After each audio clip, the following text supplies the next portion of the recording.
Good evening, Internet. What's happening? I wanted to do another little electronics video tutorial. This one dealing with this little guy right here. I don't know if you can see it. This little IC.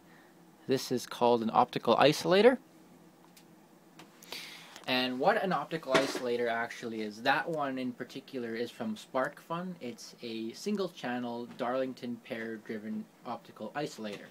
What that means is on one side of the chip you have an LED, and on the other side you have essentially a light dependent resistor. And being that this one is a Darlington pair, the light-dependent resistor is actually connected to a Darlington pair, which is just two transistors, just to basically amplify the output current. But the basic operation of a optical isolator is this. Here I have an LED, and here I have a light-dependent resistor. And essentially what an optical isolator is used for is basically it isolates two parts of a circuit. So say if you're controlling something with a microcontroller, say, usually a microcontroller outputs 5 volts. And if you want to control something with a higher, that takes more electricity, say like a dryer, perhaps. I don't know why you would want to run a dryer, but say you want to run a dryer, and you had the 240 volts that operate the dryer, and you had the relay connected into that. Basically, you don't want 240 volts coming back in the reverse direction and frying your microcontroller. So the optical isolator is basically an integrated circuit that helps or assists in the protection of expensive electronics, such as a microcontroller or such as your computer if you're using, say, a serial connection or a parallel connection. So that's the whole purpose of an optical isolator, is to optically isolate two parts of a circuit. So it's better to have your 10-cent optical isolator die than your $40 or $50 microcontroller or your $1,000 computer, or whatever other electronics you happen to be using to control the circuit. So I'm just going to shut the light off here, and a little bit of rundown what's going on. Don't mind the flashing LEDs here. That's not part of today's tutorial, so let's just put a divider here. We have 5 volts on this rail here, and we have 5 volts on this rail here. And they're both connected, but they're being treated as a separate power source. As you see with the groove here, these components are separated. Now, if I remove the power, this LED, this is basically just an LED here.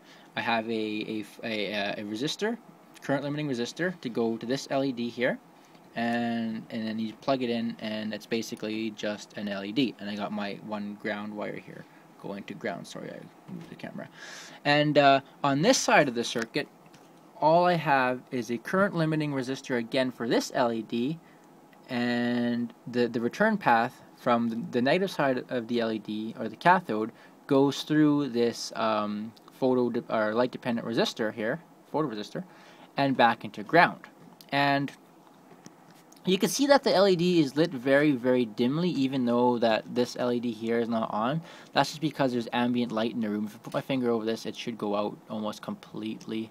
Yeah, but anyway, it's just because of the ambient lighting. Now, this LED is directly in front of this photo resistor. So now if I turn this LED on, it shines light into the photo resistor, which completes the circuit, or thus lowering the resistance for the other side of the circuit, and turns on this LED. Now, the exact same thing is happening inside this little chip. Like inside this integrated circuit, there's two parts. So you notice, I'll see if I can put it down here. You notice that this particular IC, I'll turn on the light here. This particular IC has 4 pins on it. So the little dot there designates pin 1, and pin 1 is the anode of the LED, and the other side is the cathode.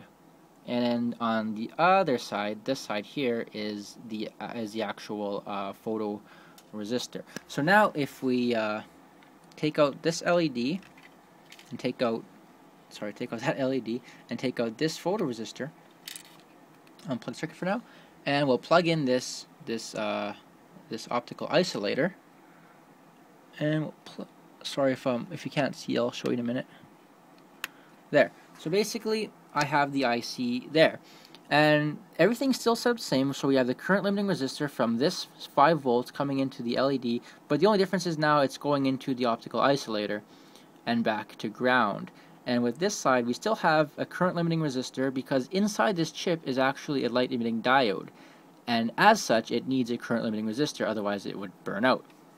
So now you'll see that the light is totally off here because there's no ambient light falling inside there because it's in an enclosed package. So we'll just turn this on, and you notice now that we plug that into ground, or giving it power, it powers the LED inside, which shines light on the photoresistor to make this light up. There's another more parts to that circuit in there, as I mentioned, because it is a Darlington driver, and here's the page for that. It cost me $1.25 here in Canada, but yeah, and then there's a picture of it, how it looks right there, I guess for further clarification. But yeah, just a small little tutorial for tonight, and that's all I wanted to share with everybody tonight. Have a good night.